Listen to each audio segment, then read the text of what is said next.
কয়া রিলিফ সম্পর্কে নিয়ে আপনারা কিছু কইবানি সোশ্যাল মিডিয়ার মাধ্যমে?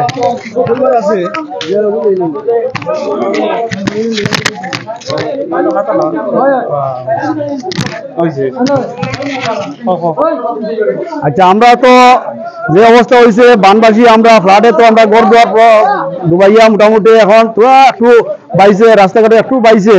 এখন যে আমরা যে বখলা সমষ্টির যে বিধায়ক মাননীয় মিসবাহুল ইসলাম মহাশয়, তার উদ্যোগে আমরা যে রিলিফগুলো পাইতেছি বা বর্তমানে পাঠা হইতেছে, আমরা ওনাকে অনেক অনেক ধন্যবাদ জানাচ্ছি যে এই প্রতিকূল আবহাওয়ার মধ্যে যে যারা যে এই মালগুলা গিয়া নৌকা দিয়ে গিয়ে আনছেন, আনি আমাদেরকে পাঠিয়ে দিতেছেন, তাদেরকেও অনেক অনেক ধন্যবাদ জানাচ্ছি যে এই এই এই সংকট মুহূর্তে যে আমাদের বিধায়ক যে চাউল ডাল তেলগুলো যে প্রায় 7-8 কিলোগুলো করিয়া দিতেছেন, আমরা ওনাকে অনেক ধন্যবাদ এবং আসাম সরকারকে অনেক ধন্যবাদ জানাচ্ছি।